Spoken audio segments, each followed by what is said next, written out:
Hey y'all, welcome back to the channel. A little switcheroo of scenery today. We're actually at the Conrad having a Hotel Nacional. Cheers. I figured it'd be really fun to do a get to know me Q&A, just so you guys can get to know me better. I feel like we talk about makeup and little things here and there, but I want us to really feel like we're locked in, you know what I'm saying? So I'm gonna have some questions asked to me. I don't even know what the questions are. And yeah, if you guys have more questions, make sure you comment them in the comment section. Press a like if you enjoy the video, and let's get started. Where are you from? I'm from the Bay Area, California. I was born and raised in a small city called East Palo Alto between San Francisco and San Jose. Okay. What are your lifelong goals? Ooh, I hate this question. I hate and I love this question. I feel like everything I do now, like between makeup and modeling, is of course using my passions, but I feel like that's just gonna like lead me into doing something that really is involved with wellness and beauty. I want to be a huge part of how we see how beauty is shaped in our culture. It's something that's so important. Anytime the economy is struggling, beauty is still up. People want to look good, they want to feel good, but I really want people to know that that's like truly an inside job. It takes sitting with yourself, learning about yourself, studying yourself, learning in relationships. I feel like that's the best mirror anytime. So I don't know, maybe like a wellness retreat space in Mexico or something. What is your proudest achievement? Ooh, that's a tricky one. I feel like I'm really proud of myself for moving to LA. Even though I moved here from the Bay Area, I moved to LA to chase my dreams. I know it sounds very corny, but it's really challenging to make it here. And I'm still here, and there's plenty of dreams that I've accomplished. Every time you accomplish a dream, you kind of forget about it sometimes, and you continue to chase the next thing. But I'm just proud of myself for being in this space and not giving up. I crash out probably once every 2 weeks and, tell my friends, but I get back up and I keep doing it. So I must love it. What is your biggest regret? Ooh, I try not to live life with regrets. So anytime I have a nudge to do something, I always do it, even if it's at the last minute. Like in college, I wanted to run for our campus queen and I was so scared. And I was like, what are people gonna think? My size, all these different factors that I was just like, I just don't know if it should be me. And then at the last minute, I was just like, I can't live with this regret. I'm gonna do it anyway. I lost, but it was still a win because it boosted my confidence so much. And even when I didn't win, the next day there was a huge billboard of me on our campus. So that told me to keep going because my face on here, you know what I'm saying? Gotta keep going. What is something about yourself that you love? Something about myself that I love is that I feel like I'm truly a kind person. I love how I show up for people. It's something that I value. It's important to me. Friendship is important to me. All relationships are important to me. So I always love how I show up for people, even if it's in a time where I'm like struggling financially, or if I don't have that much time, I will find the time to show up for my people. That's something that's really important to me. What is something you need to work on? Something I need to work on, which I'm learning by filming this video, is slowing down when I talk. I get excited and I talk really fast. I also want to work on my consistency. I feel like that's always been a struggle of mine. I start things, I do finish them, but sometimes in between I get caught up, whether it's just me holding myself back or just getting caught up in everything in life. It can be challenging sometimes, but I'm committed to consistency in this season of my life. I said at the age 30, I'm done playing games. I'm done getting caught up or slowing down or putting other people before myself, which is also one of my faults. I feel like is sometimes I'll lack consistency because I want to do something for someone else instead of doing something for me. But this year, 30 is all about me. If you had to move out of California and go anywhere else in the world, where would you go and why? Okay. So I went to college in Baltimore. I fell in love with the city of DC, and I always said I would move back to DC. But I also have always said, like, I will move for love. So where the love's at is where I'm going. Do you want to tell us more? I am a little bit more, I never do this. And I don't know, we'll see where this next chapter takes us. I love so many things about so many different places. So y'all stay tuned, more on that later. What is something about yourself that people don't really know until they get to know you? Ooh, first of all, I want y'all to know, yes, I'm drinking in the bathroom. It's clean in here, okay? Judge your mama. But this Hotel Nacional is hitting. It's with banana, and me and my homegirl learned about this drink earlier, the end of last year. Yeah. At a favorite bar of mine called Normandy Club in LA. Go there if you haven't. Their cocktails are so good. It's actually a cocktail bar. But she and we are at the Conrad, and this with banana cream, sweeter touch, and so delicious. The question was, what is something that people don't know about you until they pretty much meet you? Oh, something that people don't know about me until they meet me is a couple things. People think I'm shorter than I am online. I say I'm 5'7", but I'm really 5'6" and 3/4. Something else people don't know about me until they get to know me is that hablo español desde que era 5 años, and it's something that I kind of keep to myself, but hey, we locked in now, so y'all know that little secret between you and I. If you had to donate or give to any charity or organization of your choice, ooh, what would it be and why? That's a really good one. Ooh, I don't have like a specific organization in mind, which this is really good because I want to be more involved with like charities and stuff. I just don't have one that's coming immediately to mind, but I would love to donate my time and my money to an organization that caters to Black girls in tech. That's something that I really wish I knew more about as a young girl. I wish I knew what you could do with science. I'm a makeup artist, and no one told me that, oh, if you get into chemistry, you could become a cosmetic chemist. Like, I feel like I would have thought about science so much differently. Learning wise, I'm extremely visual. Like, I'm actually hyper visual. My learning, the way I learn visually, and it's like the percentage skyrockets compared to all the other learning paths. So I feel like if I knew that, oh, I could be a cosmetic chemist if I studied chemistry, or that if I don't know, went to engineering, there's just so many other options. So I feel like I would want young girls to know that, yo, look, if you get into this, you can do this. These are the pathways. Or if you go into nursing, you could do injectables. You know, I want people to know their pathways. So an organization that I would donate would be to Black girls. And you had the opportunity to do your life over. Would you do it exactly the same?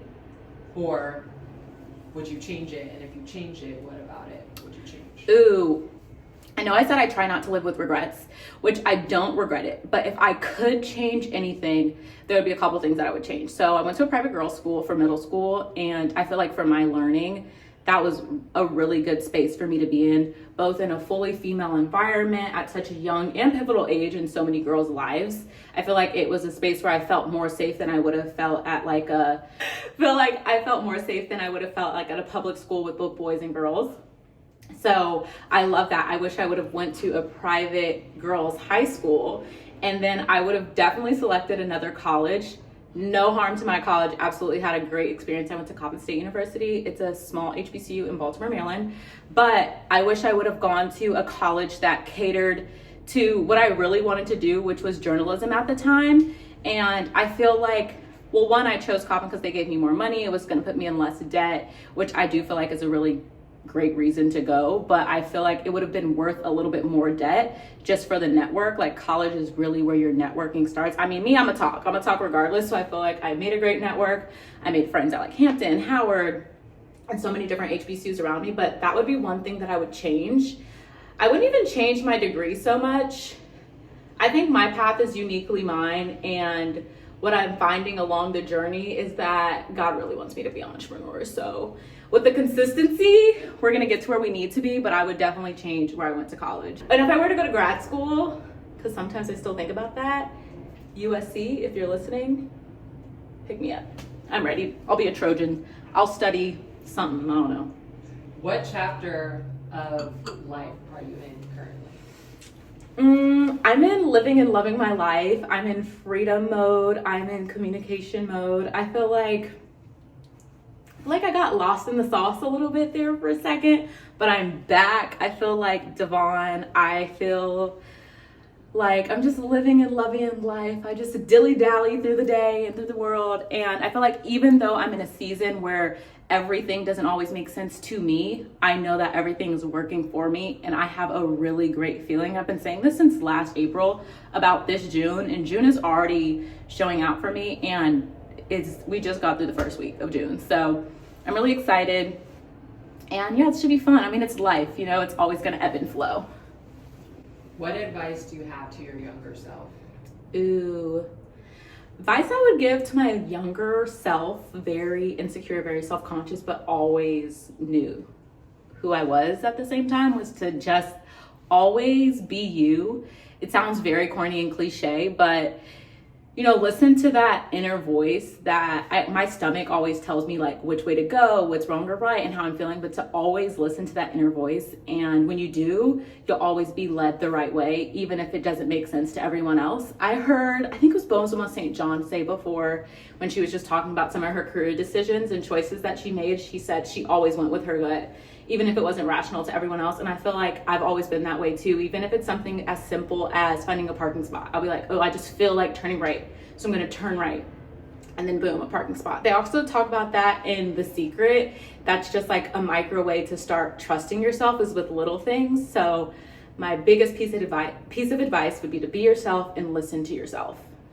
What fears do you want to share, if any? Ooh, yeah, this is a great one, because this is a fear that I feel like will really attack you and your spirit, and I work through this daily. Sometimes I have, oh wow, this is a good one. A fear of success. You know, it's like, I know that deep down, not even deep down, like I know I'm about to, like, I know who I am. Like, girl, my name is davaughnmona de la Hunte. Like, does that sound like a basic name to you? No, exactly. But I feel like it still scares me. Like, I don't even feel like I'm scared to be seen. I'm just, I don't know, I just get a little fearful. It's just like that feeling where it's just like, well, what if I do make it? What if I do stay consistent for a year and all my dreams come true? Like, it's a little bit scary at the same time. It's a huge weight to be at the center and the forefront. It's not easy being Beyonce. It's not easy being any one of us, but that's a huge role. It's a huge responsibility. And I feel like, yeah, that's probably one of my biggest fears, is success. I'm not scared of heights. I'm not like, ooh, I'm so scared of snakes and so scared of spiders. Like, no. But fear of success, I know. Me and God, we working on that one. We are working on that. I'm actually reading The Artist Way right now, and like just working through like artist blockages and what could be stopping you from getting to your greatest potential. So I'm making it my mission to heal that relationship within myself, build extra trust within myself so we can get to the other side. And I just want y'all to know, when I get to the other side, it's up. All the way up. But we're working through it. We're all human. We all have our things. So yeah. Do we ask more questions? For some beauty questions. How do you like to keep your hair? Does it depend on the season? Does it depend on your mood? Like, talk us through how you decide to do your hair every day. Okay, cute. So right now I have some braids. I'd be lying to you guys if I told you I remembered the whole color blend, but I'll make sure I put it in the comments. Also check out Tik Tok because it has the breakdown, but the base color is 8 and then there's 2 highlight colors. I wanted to get a hairstyle, and I was saying it's like my summer prelude hair. I didn't want the exact same hairstyle that everyone had. Y'all know the boho knotless. They're so cute and so pretty, but they are hard to maintain. So I want to do something short and cute. I just felt like it was modest, and I'm in my 90s era, so I feel like it's just very cute for that. So easy to put in a bun, very practical. So I love braids in the summer. It is a really great protective hairstyle if you're actually taking care of your hair and scalp health, which is something that I'm into. I'm in my hair journey right now, so just making sure I'm doing what's best for my hair. I love this chocolate, and when I picked the highlight colors, I made sure I chose something that aligned with my undertones.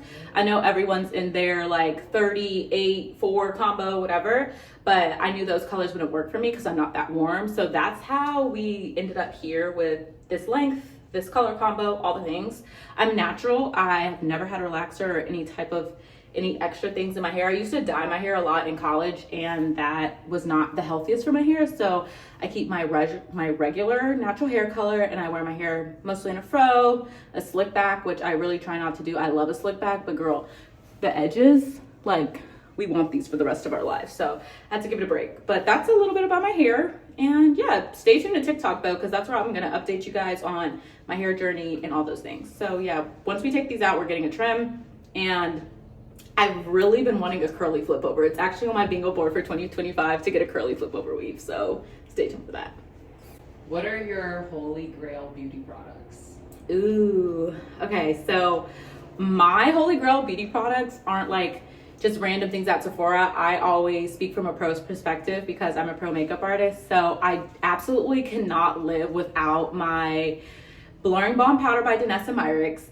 Absolutely love it. Both the universal, I use that in my makeup kit, and then I love the tinted shade. If you're interested, I'm a shade number 7. You hear about that product if you're here because I'm literally always using it. Can't live without my Glow Serum Primer, also by Danessa Myricks. It's just super nice and hydrating. It has collagen, it has niacinamide, it has hyaluronic, like instant plump immediately.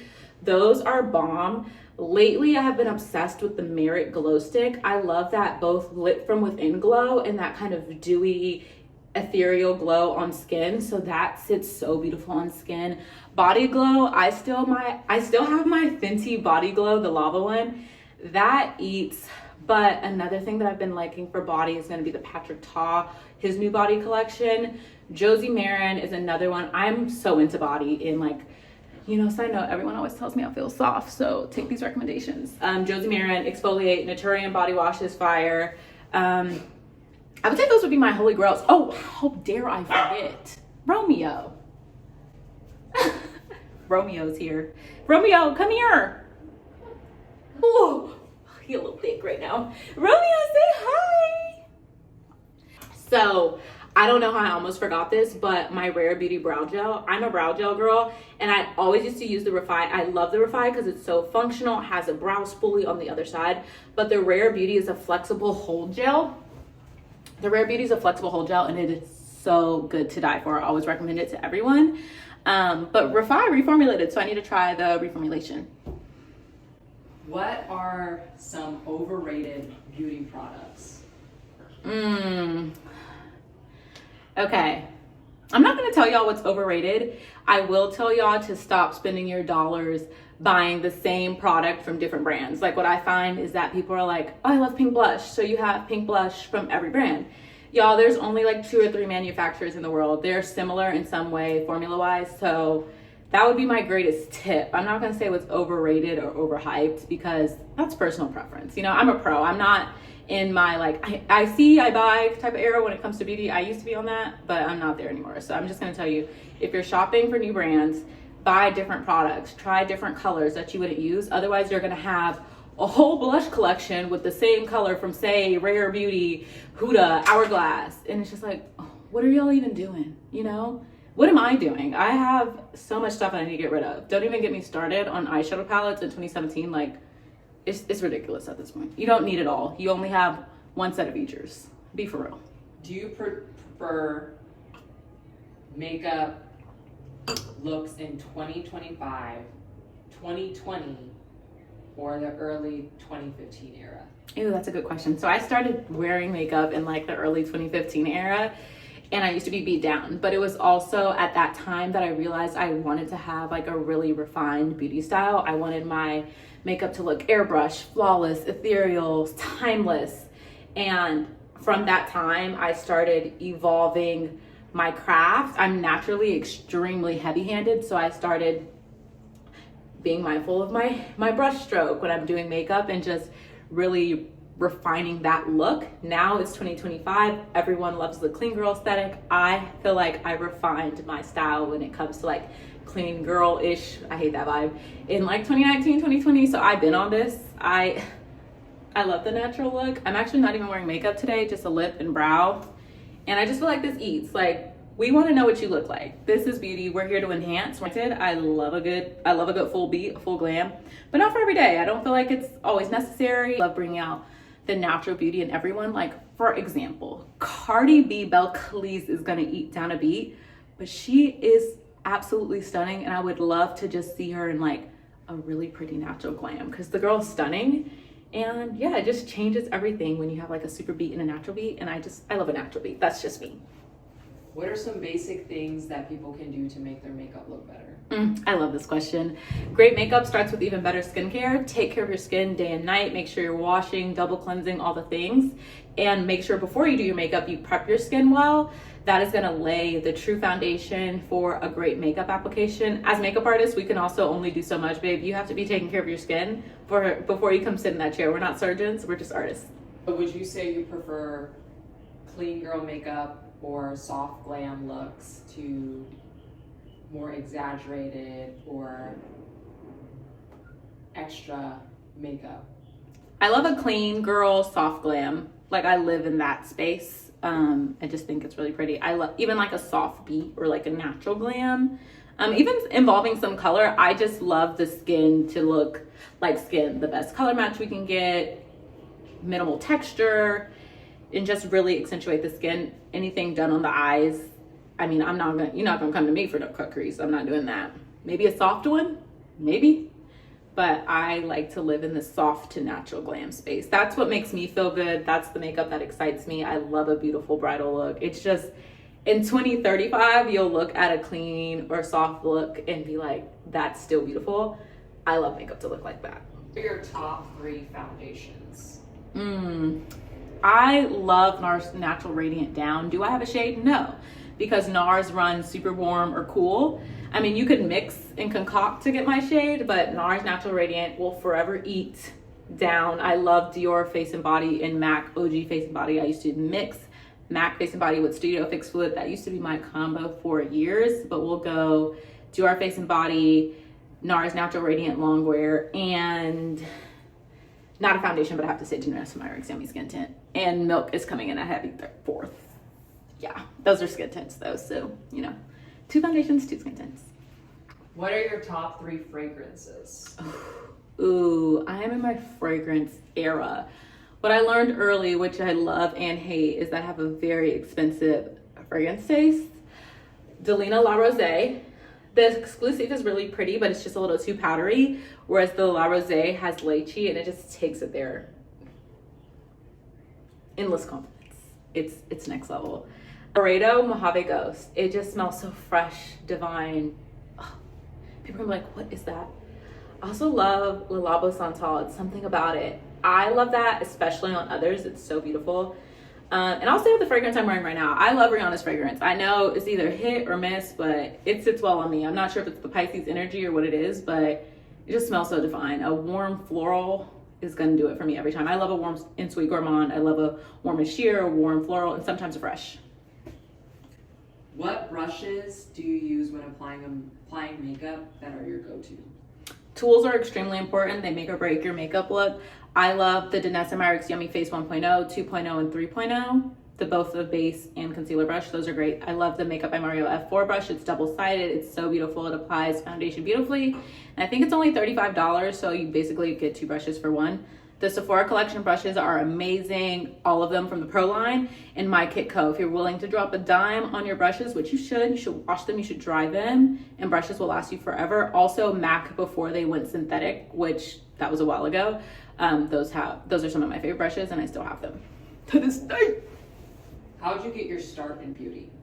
Girl, looking like a raccoon. I used to be in college with smoky eye, thinking it looked cute. My friends would be like, do you need to blend that? And like, sometimes I get in those modes where it's like, you can't tell me shit. And I'm like, girl, this is the look. But I used to look crazy. That's what I tell people. I used to be looking crazy. I got my start in middle school. I had randomly got this eyeshadow palette. I think someone gave it to me for Christmas, and I used to create looks every weekend and go to the kitchen and be like, do y'all like this? And it would be like blown out, yellow, pink, purple, all the whole rainbow. And my mom and brother would be like, keep going, sweetie. And then when I got to college, I used to stay at the beauty supply, buying stuff, all types of blue lipsticks and liners and all the things, experimenting, doing makeup on other people. I don't know why people was paying me back then, but a little $20, do something. And then post-graduation, I started working at MAC and I got hired. Again, I don't even know how, just the grace of God at that point. But my first Saturday at MAC, I had an appointment and I was like, y'all put me in an appointment? And they're like, yeah. And that's when boot camp started. I was beating faces, learning how to color match, learning what combinations and concoctions I liked. And yeah, I really was just in the field studying. I would always watch other artists. I took a couple classes, pro classes, just to elevate my artistry. And if you're wanting to get better at makeup, you could take a class. I mean, you could book me if you like my style, DM me. But yeah, that's how I got my start. And, I was looking crazy and now I don't. So it's a journey. What are some good drugstore makeup options? I love this question because I believe that beauty should be accessible, or at least have the option to be. I feel like you can never go wrong with, NYX, you can never go wrong. Elf, you can never go wrong. Elf, they done hiked up the prices. Y'all remember when everything used to be $1? It ain't like that no more, but it's still very affordable. Also, I want to say on like me shaving beauty and just being more involved with that, have y'all noticed what Elf is doing? Like they acquired Alicia Keys' brand, Keys Soul Care. They just acquired Hailey Bieber's brand for, was it 1 or 3 billion? 1 billion. 1 billion? Do you know that road has been around for less than 3 years? I think it's officially been 3 years now. But when they got acquired 2 weeks ago, less than 3 years, $1 billion. Like that just had in my mind, like, I need to be a part of this. It's a beautiful industry. It's extremely lucrative. Let's be clear. God put us here to, you know, have a great life, and to be great and have a great life in California, you need some money behind it. But I just thought that was very interesting. But yeah, back to the question. NYX and Health, you can never go wrong. And I'll mention some skincare brands that are also great. Good Molecules, they're in Ulta. They're an amazing brand that's extremely affordable. The Ordinary, if that's your thing, just be mindful because sometimes people are changing their formulas, but I think that's another great option too. What are some things someone should watch out for when applying makeup? What are some things people should watch out for when applying makeup? I think I'll tell you something you should be mindful of. Be mindful of over applying makeup. I feel like a lot of people are like, my under eye is always creasing. You do not need a boatload of mask. I mean, you don't need a boatload of, the drink is kicking, of concealer under your eye. It's the thinnest layer of skin on the entire body. So just be mindful. You need a dot, blend it out, and that leads me to my next point is make sure your brushes are clean. Sometimes you're not getting that beautiful, flawless application because your brushes aren't clean. Matter of fact, when's the last time you cleaned your brushes, babe? Make sure you wash them. You can wash them with a little bit of Dawn. Let them hang dry on the edge of the sink or counter, whatever. And yeah, let that be that. Last question. Last question.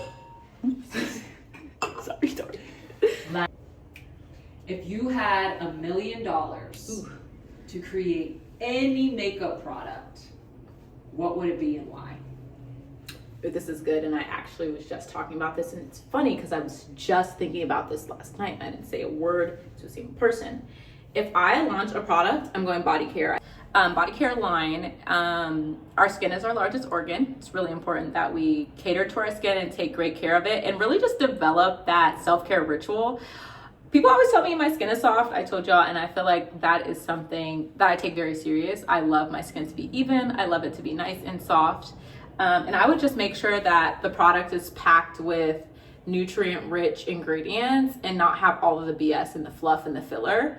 The price would reflect all the nutrients that are in the product while, of course, making a profit. That's why we go into business in the first place. And I would love to have like a body scrub, a body oil, a body butter, and just lather yourself in like great goodness. Probably something with SPF in it. It's really important to just make sure our skin is taken care of. I don't prefer SPF in my makeup, but I do believe in having SPF in your skincare routine. It's something really important. But yeah, that's what I would create. I don't know what it would be called. I don't even know how to necessarily fully get started. But I mean, if you're watching and you trying to partner up and take it there, I'm your girl. I'm ready. I have modeling experience. I have makeup experience. I know how the Sephora business works. I know y'all be struggling on that part. But yeah, that's what I would do. I just feel like body eats. Like, who doesn't want a soft, delicious looking body? Like, yes, the melanin, it needs that glow. Yeah, that's what I would do. But you know, maybe more on that later. Maybe I'll be in the next Sephora Accelerator program. I don't know. But yeah. Ooh, and I feel like, I know no one asked this, but another brand that I love, it's actually funny, Cassidy is holding my phone right now. She's such a sweetheart. Another brand I love is Topicals. They came in and just turned it all around. Shout out to Lamade. And if I were to ever sell my company or just be like, okay, maybe this is too much, or I want to work with someone, I would work with her brand, her business that she just started. They just acquired Bread. That would be dope. They do skincare. They don't do body care too much. I mean, they have their body bar, which is great. Love Ate It Down. But yeah, something like started the video with a full kagi, ending with a soft amount of kagi on the spot. Cheers to a fabulous Q&A.